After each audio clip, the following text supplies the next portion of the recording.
Good morning, good evening, and good night. Wow, it's been a long time since I've done one of these. Hollow Knight Silksong released a couple months ago. However, I never actually gave the first game, Hollow Knight, a chance up until a couple weeks ago. I have completed the main story, got the true ending, done some other niche things, and I am still playing this game, and I can confirm I have fallen in love. God bless you, Game Pass. One of the most fascinating parts of this game to me is how all the areas seamlessly connect with each other, making one huge world. If you can't tell, I have never played a Metroidvania before, so in this video, I will be ranking every single area in Hollow Knight except White Palace and God Home, since they aren't in the tier list template, but they're both really good areas. Without further ado, let's jump into the D tier. Now, choosing the worst area for this game is a really hard thing, considering each has their own unique perks. Some are large and content-packed, some are small but lore-packed, but in the end, there has to be a bottom pick. I couldn't even think of one, but that's when I remembered an area so forgettable I had to open the tier list to remember. At number 15, we have Howling Cliffs. Now this area is not bad by any means, in fact none of the areas in this game are, but can you remember anything about this area? Boring theming, boring enemies, and 3 things to do. You'll only come here to get its collectibles, and the Grim Troop DLC, and never again. Unless you want to get a cocoon, which you'll only do for the Lifeblood DLC. Talking about this is already putting me to sleep, so how about I won't let myself do to number 14. Deep Nest. This area is horrifying, and very unpleasant. Remember how I said there really isn't any bad area in this game? Well, I was lying because it's right here. Now yes, the whole point of this area is to be all spooky and scary, and it is a break from all the sunshine and rainbows, if this is what you would call that, but it really isn't a nice area. More likely or not, you'll come here from either the Mantis Lords or Queen's Gardens, and both of which aren't nice.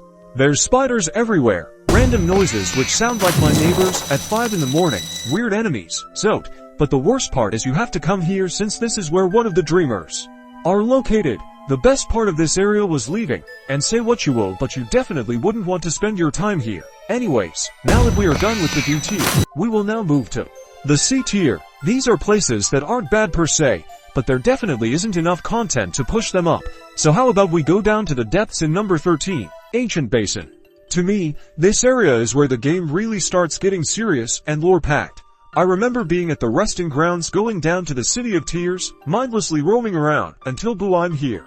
All of a sudden, this area is home to one of the most annoying bosses, the Lost Kin, but besides that it isn't that bad. There's the Abyss, birthplace of us, the Hollow Knight, and you also unlock the Shadow Cloak here, which is a cool ability, although you use it in like 2 areas. When you look at it, this area really isn't special besides lore-wise. It looks bland, sounds bland, feels bland, probably smells bland, cause look at that. This area really doesn't have lots going for it. Something which does have something going for it is number 12, Resting Grounds. I mean it's sure it what it sounds like, cause there is nothing to do here. Besides the Seer and a Warrior Dreamer, this place has nothing to it except being a good connector, as it has City of Tears, Forgotten Crossroads, and a Stag Station. Also, I'm still salty about getting one tapped by a ghost. As you can tell, the C tier had areas which weren't so bad but had 0 content, so let's now move to the B tier, which are pretty decent, starting off with number 11. Wait, let me take a deep breath before I say this, the Hive. Yes, this is probably my worst take yet now, but this area is so overhated. Sure, it's so small to the point where the map is literally connected with King's Edge, and so on. Noteworthy, all there is the Hive blood, but there's something about this area which is so unique. It looks beautiful and has a really nice boss, but the enemies are kind of, well, okay, we don't talk about the enemies. The worst part is because it's so small, there is one bench, so once you die you have to go all the way to the other end just to probably die to this Fae. But the Hive overall has a nice atmosphere to it. Speaking of nice atmospheres, let's fall to number 10, Fog Canyon. I know you guys probably have the trigger pointed at me already, but this area really isn't that bad. It isn't perceived well by the community for some odd reason, but there isn't anything bad. Now yes, it's small. There's 0 content except the Dreamer. Even the music is just a remix of Greenpath, but it's a nice change of pace. The jellyfish are chill, except these ones which home run you. Teacher's Archive and Umu overall are great but very small. There's Queen Station, which is a pretty important area considering it connects 3 different areas. And okay, maybe this should have been lower, but I have no other spot for this. If you want to talk about chill, then don't look at number 9, Royal Waterways. By this time you guys would have already shot the trigger, but this area is dead. Yes, it's super nasty. You fight a boss made out of crap. You are in crap. The enemies are super crap, but it's strangely enough a very peculiar area. Let's start off by saying the Dung Defender has got to be one of the best bosses. It's just so good. And although this area has almost nothing to it, except the God Home DLC and the boss, it just has something special to it, and overall I wish there was more content to it. If you want an area which really turned into crap, then go into number 8. Forgotten plus Infected Crossroads. Wow, what an absolute glow down. The Forgotten Crossroads is an amazing area, with very good music, so many areas connected, so many secrets, and amazing bosses. Shopkeepers, anything a good early game area could ask for. But then you enter the Infected Crossroads. This change sucked. Really bad. Let's start by talking about those flies chasing you, which will go anywhere. I'll run to another room. They'll be there. I'll run to another area. They'll be there. I'll close the game. They'll be there. Not only that, but they do double damage right before you die, which has caused so many infamous moments.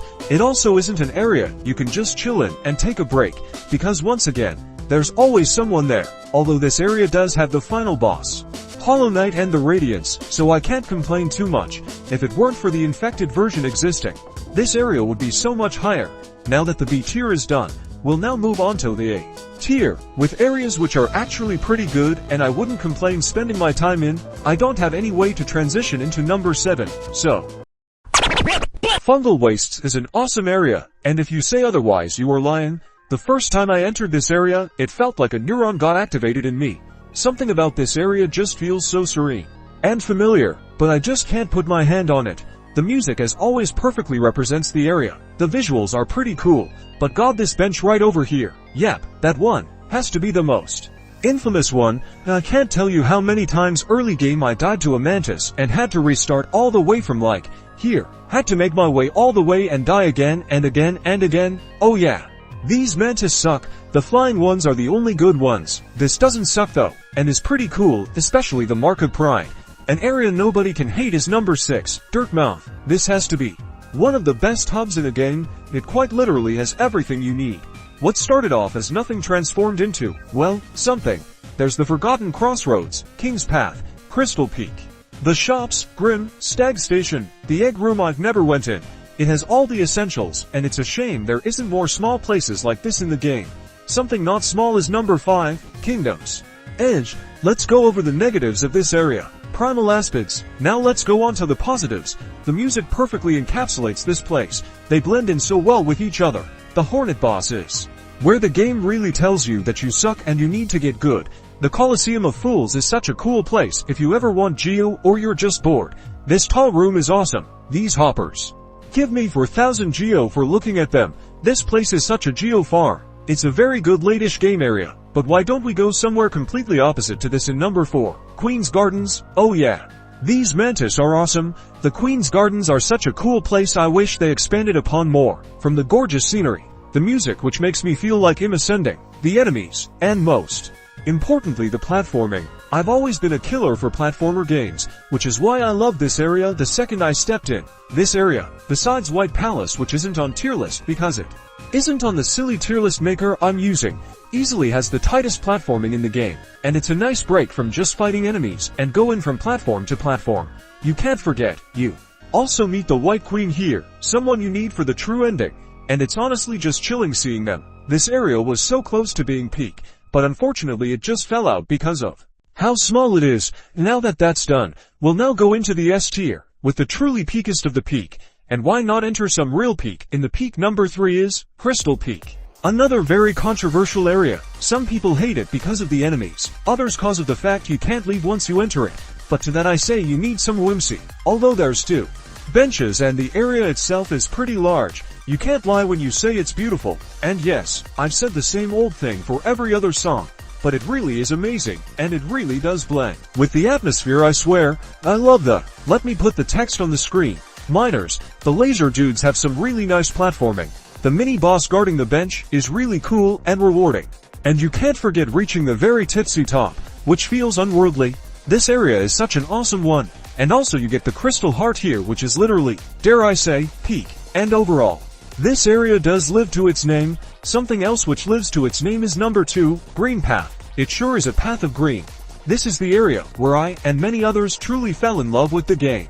Blah blah blah music is amazing, but it's actually amazing, like listen to it. There's really good platforming, very good enemies, very good scenery.